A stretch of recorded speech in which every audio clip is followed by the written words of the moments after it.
Hello everyone, it's Rob with Cheap Comic Collector. This is episode number 76. Today we're going to be going through these four comics. Adventure Comics number 377 from 1969. Badger number 1 from 1983. Comet Annual from the DC Impact line from 1992. And Jean Grey number 1 from 2017. But before we get into that, there's a little bit of community business I need to take care of. So I was at work yesterday, fixing a few arcade games at one of my locations, and my phone just started going nuts. I was getting notifications like every 5 minutes, and I'm looking at them, and I'm like, new subscriber, new subscriber, new subscriber. And I'm like, wow, what the heck's going on? I haven't had any new subscribers in like a week almost. I think I gained like 2 in the last week, and that was it. And before we were getting like 1 or 2 every day. And by the end of the day, I had 9 new subscribers. And I'm like, man, somebody must have shouted me out. And sure enough, Cody from Where'd You Get That did a little video of him unpackaging the comics that he won during the giveaway show. And, his subscribers really came through. They came over here and checked us out. And I really appreciate that shout out. Also a shout out to PSN Green Hulkster. He also, did a video showing him opening up the books that I sent him. And I owe him an apology. I've been calling him Green Hulkbuster. And I don't know where I got that name from. It just, brain fart, old guy here, and but his name is PSN Green Hulkster. You should check his channel out. And then of course Psychotronic Squirt Gun, my buddy, he did a video showing off the books I sent him too. So what we're gonna do is we're gonna put links, the cards at the end of this video. Those are all gonna go to those channels, to those episodes, so you can see what they got during the giveaway. You should go check them out. They're all cool channels. They're great guys in the community, and you should check them out. So thank you very much, guys. I appreciate it. And new subscribers, welcome. Thank you for being here. And none of you have sent me your address. So go down in the description of this video or any video, and you will see the rules for sending me your address. And my email's right there. Just send me your address, and I will send you a free comic book because you subscribed. That's just the way it works around here. And I don't know that I'll do another huge giveaway show like I did for 100 subscribers. We'll do something, especially when we hit 200. We'll still do a giveaway occasionally, but I'll probably never go that big again because honestly, it cost me almost $150 to send out all the comics to everybody because I wanted to make sure everybody that had subscribed and sent me an address actually got something. And I just took it out of the post office, and I don't know, maybe I could have done it a cheaper way, but it got taken care of. So, but the books for the giveaway, if you subscribe, they're all ready to go. I already have the postage in place. Just, we don't know what book you'll get because it's a blind draw. But go ahead, send me your address, and you will get something cool in the mail. So, hold on just a second.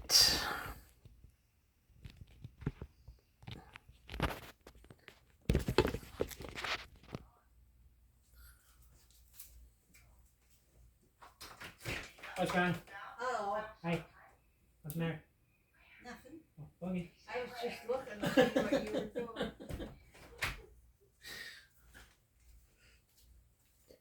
All right, we're back. I just had to check on my mom. She was trying to get in the garage. Didn't know what she was doing. She's 87 years old, so she needs help. Anyway, so here we go. 1969 Adventure Comics, number 377. I was looking at my last What Am I Reading video, and it was pretty bad. I apologize for that. The camera work was really all over the place, and I was rushing. I don't know why I was rushing, but so I'm going to take my time a little bit on these. We had got Adventure Comics number 377 from, what was it, 1969. I was only 2 years old when this came out.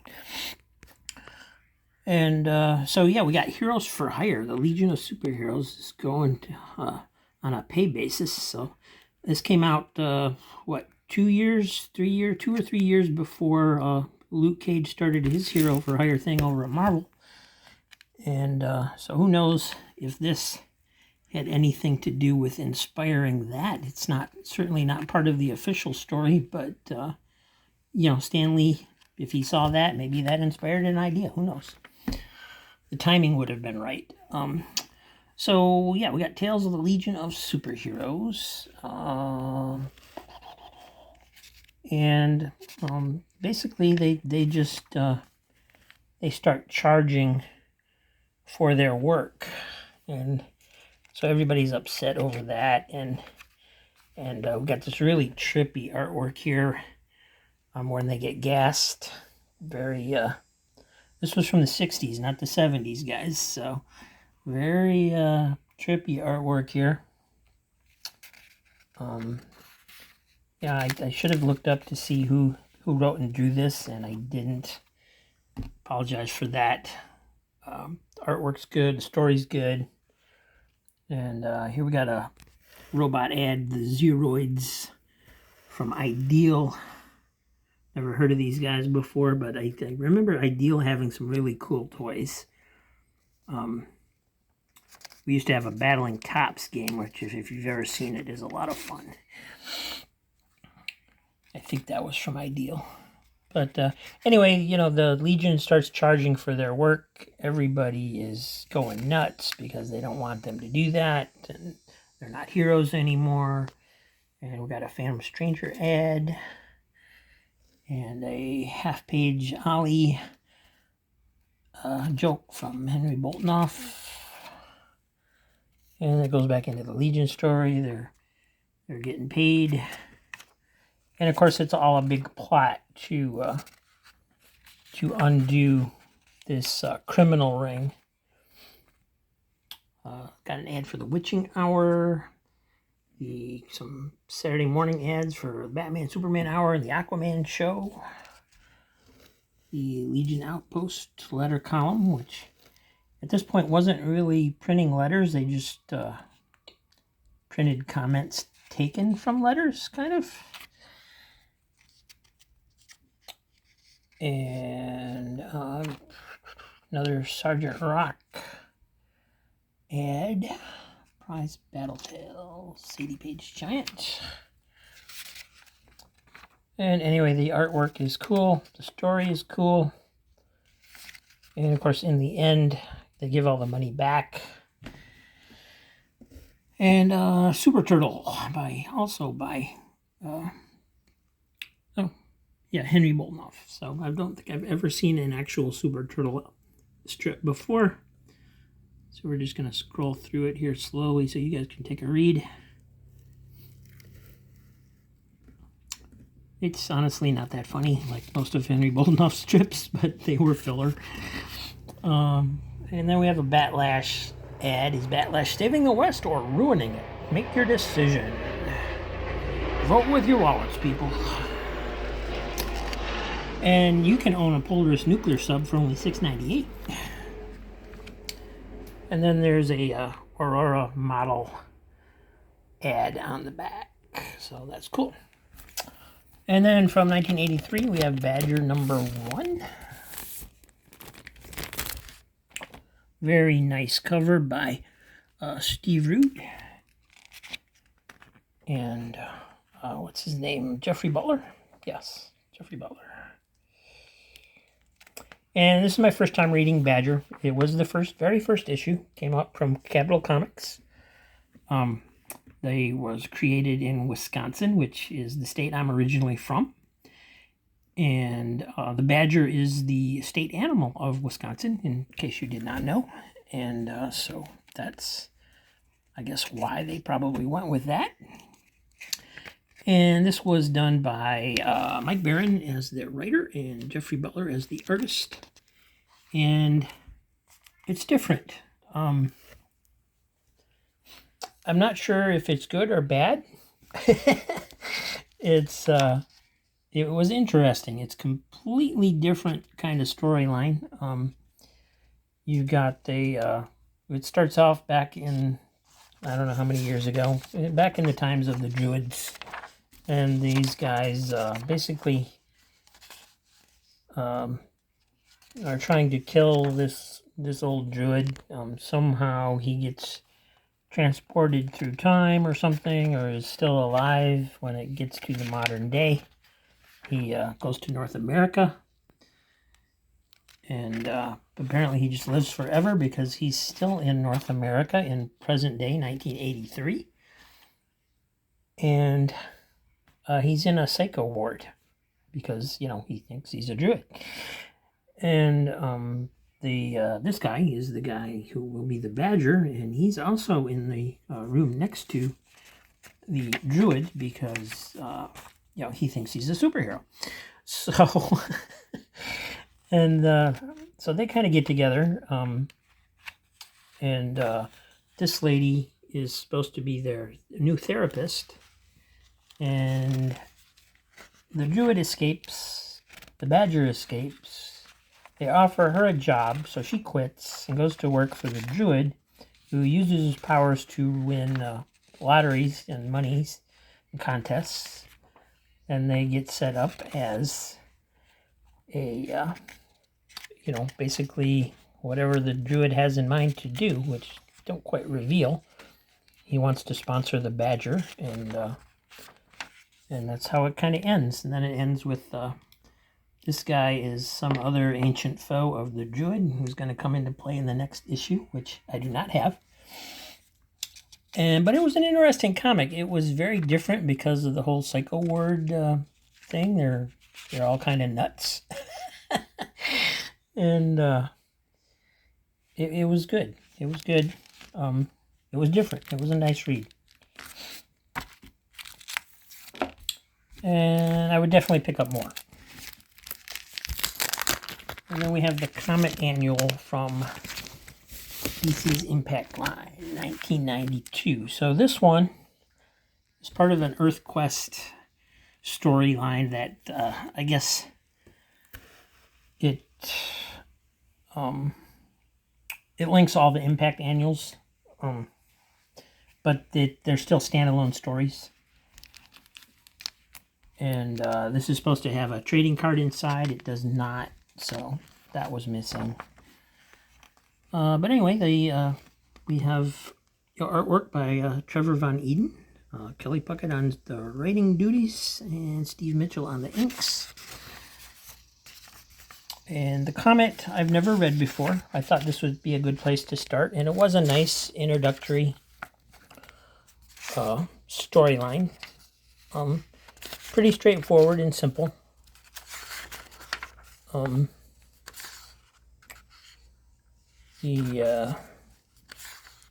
Basically his girlfriend's yelling at him all the time because he doesn't take the he doesn't quite get the whole superhero thing about how he's supposed to act and so forth, and so that was a nice little subplot. And so she is glad at the end because he followed through and did the right thing, but then she gets mad again because he did it for her, not because it was the right thing to do. So yeah, typical superhero girlfriend stuff. Nothing major going on. And then the second story shows up, and this confused me a little bit because there's not really any indication that you're going into a different character's story. This was written by Rick Oliver, Trevor Von Eden on pencils again, Steve Mitchell on inks. But this is actually the web story. But as you can see, there's just a title for the story. There's no web logo. There's nothing to indicate you're even going into a new story, except for the credit box and the title of the story. So this one, the web he's basically undercover in the Ku Klux Klan type deal. And they take care of business. And then the third story, same deal. This one is a Shield story, but no logo, nothing to indicate you're going into a new story. So that was really odd, very confusing reading a little bit. And the credits were Mark Waid on story, one of my favorite writers, but honestly, this story doesn't do him justice. He could have done better. Turner Allen on pencils and John Lowe on inks. So, yeah, artwork's fine throughout. Kind of a simplistic style throughout the annual. The shield shows up and protects this guy who's trying to make a deal with mobsters and so on and so forth. Then we have a bit of a pin-up or ad for Legend of S.H.I.E.L.D. at the end of the issue. And also one for Templar, which I don't know what that is, but it's part of the Impact line. And that was pretty much it. Yeah, it was okay. It was a little confusing. It was odd that they didn't have logos on those backup stories. Just, you know, kind of strange editing there. I would think that would be about the simplest thing you could do as your job as an editor. And I'm just going to, for a little bit, hopefully, oh, there I am, hi. And yeah, had some drops of sweat on the screen, so I was trying to get them off so they wouldn't mess up the photo or anything. Jean Grey, #1 from 2017. So nice cover. I was kind of wondering if this was an Arthur Adams cover, but it is not. It is by Yarden. Somebody named Yarden. And it's a nice cover. I like it. And I also like I like the corner box. The takeoff on the traditional corner box is kind of neat. So I like that style. It was written by Dennis Hopeless, with art by Victor Ibanez. And let's see if we can find the full name of the cover artist is David Yarden. So, nothing real exciting happens in this issue for our first issue. It gives a little bit of a backstory on Jean Grey starting out. A lot of cameos for her history. And how she's, you know, basically trapped in modern times when she was plucked with the rest of the original X-Men from the timeline. And of all villains to have her fight in her first issue, they bring in the Wrecking Crew, which doesn't seem like necessarily I don't know, it seems like an odd choice for a first issue of an X-Men title. But it was okay. You know, the focus is on Jean, and the characterization was pretty good. Just nothing real exciting happening in the storyline. Apparently she gets a sense that the Phoenix Force is coming at the end, and that, you know, plays into the future issues. And it was good. It was okay. It just, nothing that blew me away. You know, art was good, story was good, but just kind of typical. So, of those 4 issues, my favorite was probably, let's see, one of these two. I would have to go with Badger. It's the first issue that I'd never read before, and it was interesting and different. I really enjoyed the Legion story too, though, because I'm a Legion fan and thought that was interesting. Pretty sure that one was written by Jim Shooter, but I can't swear to it. So, thanks for watching, guys. Hit that like button for me if you could, and subscribe if you haven't, and send me your address so that you can get a free comic in the mail and be signed up for future giveaways, because you never know when I'm going to give something away. So, thanks for watching. Have a great day. Oh, and yeah, these links in these boxes, wherever they are on this screen, go ahead and check those channels out. They're good guys.